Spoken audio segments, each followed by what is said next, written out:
Dobar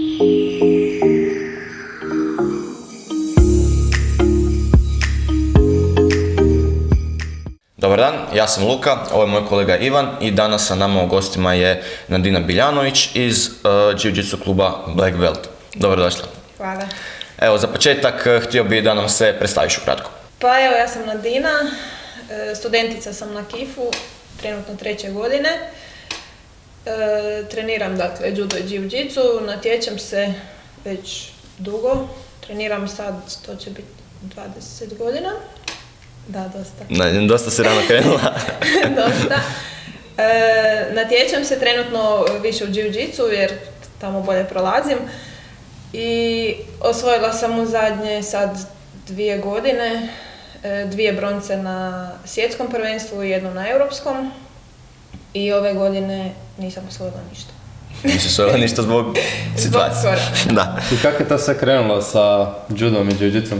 U judu sam krenula sa 5 godina, sestra je trenirala plivanje na mladosti, mi smo živjeli u Dubravi i onda smo ja sam poslije vrtića uvijek išla sa roditeljima sestru voditi na plivanje.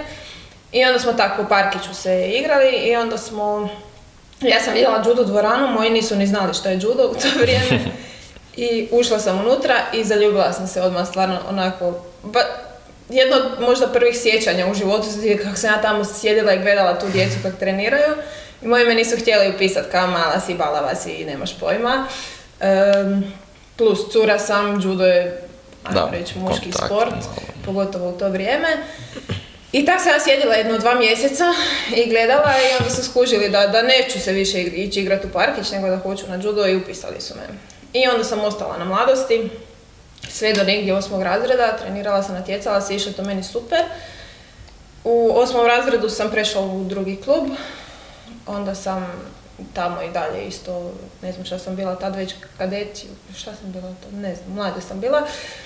I tako je to se nekako išlo dobro do 3. srednje kad sam se ozlijedila i operirala sam koljeno.